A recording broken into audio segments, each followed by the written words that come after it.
लखनऊ में एक भाजपा नेत्री के साथ सबसे बड़ा कांड, अंधेरी रातों में लुट गई इज्जत, अब मचा बवाल। भाजपा नेता के सम्मान पर सबसे बड़ा वार, शादी के झांसे में पहले आरोपी ने बढ़ाया रिश्ता, फिर कर दिया कांड। मेट्रोमोनियल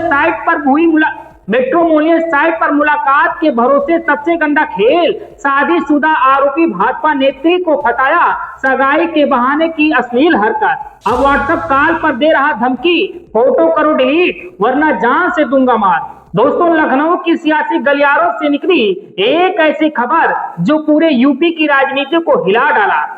जी हाँ, भाजपा की ही एक महिला नेता के साथ वो हुआ जिसे सुन आप हिल जाएंगे। भाजपा की बूथ अध्यक्ष दीपा कश्यप के साथ पहले शादी का झांसा, फिर छेड़छाड़, अश्लील हरकत और फिर जान से मार देने की धमकी तक की कहानी। जी हाँ, यह पूरा खेल मेट्रोमोनियल साइट के पास हुआ।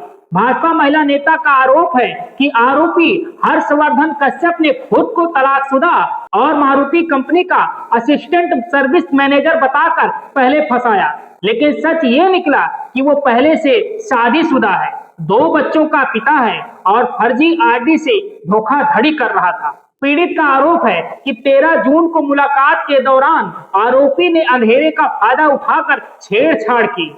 5 जुलाई को सगाई की आड़ में उसके घर पहुंचा और फिर अश्लील हरकत की, और जब महिला ने दूरी बनाई तो 11 जुलाई को व्हाट्सएप कॉल के जरिए धमकाने लगा, कहा कि तस्वीरें डिलीट कर दो नहीं तो जान से मार दूंगा।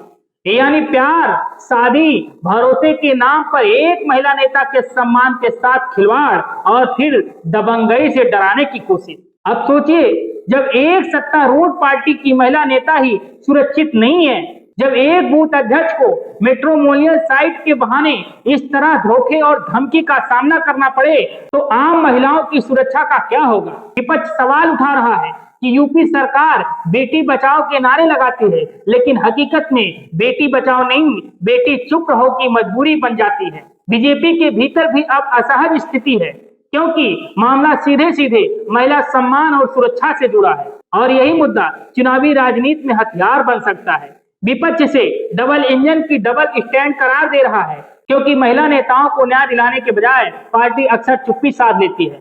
फिलहाल पुलिस ने आरोपी हर्षवर्धन कश्यप पर मुकदमा दर्ज कर लिया है, लेकिन बड़ा सवाल यही है कि क्या एक बूथ अध्यक्ष को इंसाफ मिलेगा या यह मामला किसी सियासी बयानबाजी में दब कर रह जाएगा। और सबसे बड़ा अहम सवाल, क्या बीजेपी अपने ही महिला नेताओं की सुरक्षा को लेकर कोई ठोस कदम उठाएगी, या फिर ये पूरा प्रकरण आने वाले चुनावों में विपक्ष के हाथ सबसे बड़ा हथियार बन जाएगा। फिलहाल ये सिर्फ एक महिला नेता की लड़ाई नहीं है, बल्कि देश की हर उस महिला का सवाल है जो सम्मान और सुरक्षा चाहती है।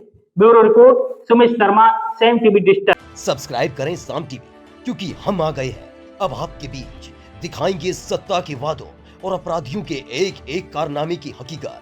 और हाँ, अगर आपके पास भी हो कोई ऐसी खबर तो कमेंट करके हमें बताएं, क्योंकि बिना डर और दबाव के हम दिखाते हैं हर एक खबर डंके की चोट पर।